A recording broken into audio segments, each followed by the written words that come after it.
मुंब्रा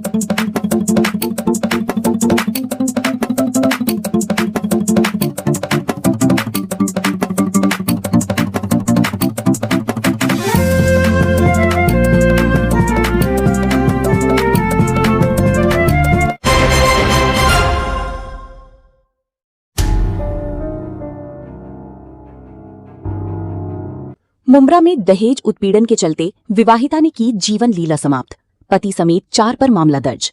आप देख रहे हैं ब्रेकिंग बाइट्स और मैं हूं प्रियंका। ठाणे के मुंब्रा इलाके से एक दिल दहला देने वाली घटना सामने आई है, जहां एक 38 वर्षीय महिला ने ससुराल वालों के कथित उत्पीड़न से तंग आकर आत्महत्या कर ली है। पुलिस ने इस मामले में मृतका के पति, सास ससुर और देवर के खिलाफ गंभीर धाराओं में मामला दर्ज किया है। घटना मुंब्रा के कौसा स्थित बहमन कॉम्प्लेक्स की है। उत्तर प्रदेश के गाजीपुर की रहने वाली रेहान फातिमा का निकाह साल 2021 में अब्बास मेहदी रिजवी के साथ हुआ था। एफआईआर के मुताबिक शादी के बाद से ही ससुराल वाली कम दहेज को लेकर फातिमा को शारीरिक और मानसिक रूप से प्रताड़ित कर रही थी। मृतका की भाई जहीन अब्बास ने आरोप लगाया है कि 6 मई की रात उन्हें फोन पर बहन की खुदकुशी की खबर दी गई।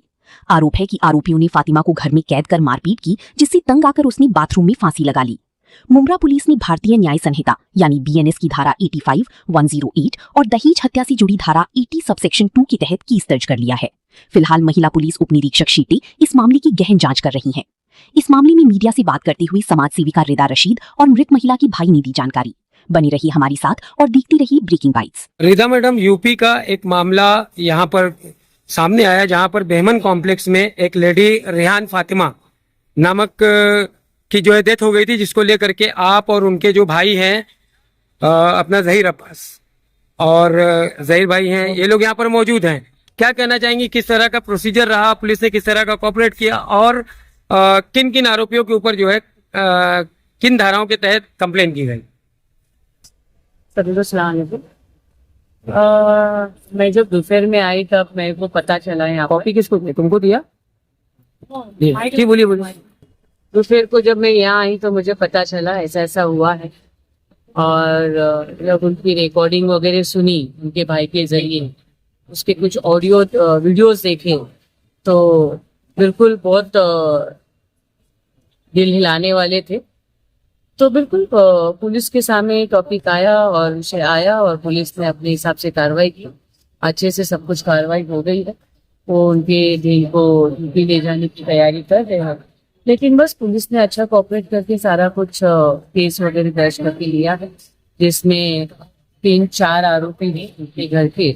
बस जो ऑडियो और वो जो वीडियो में दिख रहा है और वो जो बच्ची ने इतने दिन से अपने परिवार से बात की है, वो दिल हिलाने वाली बातें हैं।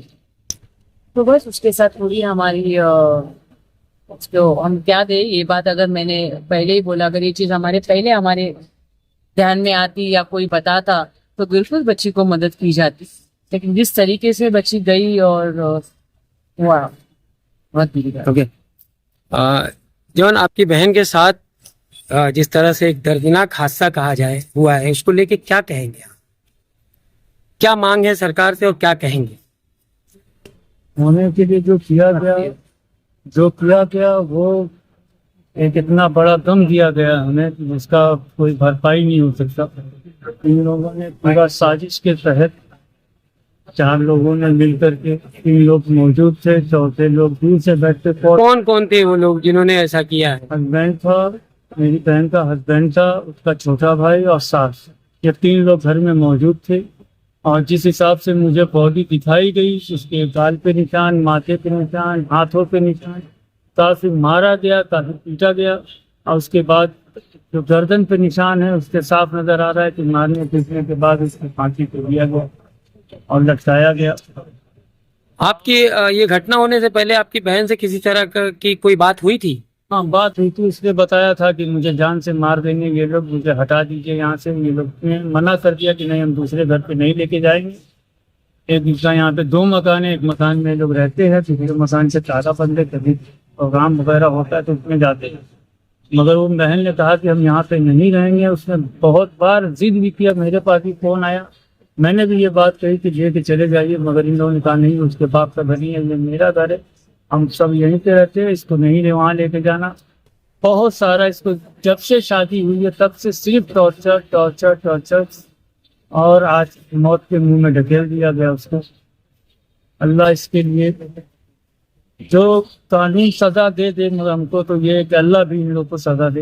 इन लोगों ने मेरी बहन के साथ में ये काम किया, इससे 8 महीना पहले अपनी बहन के साथ में भी काम किया, मगर हमसे उससे नहीं लेना देना। इन्होंने अपनी बहन का भी किया है काफ़ी कुछ। हम तो गांव में रहते हैं, यहाँ से 2000 किलोमीटर दूर पे, मगर इन लोगों ने मेरे साथ, आप मेरी एक भांजी है जिससे यही है, सरकार से भी है कि मेरी भांजी मुझे वापस दी जाए। मेरी बहन की निशानी जिसको हम किसी भी हाल में अपने उसमें रखेंगे।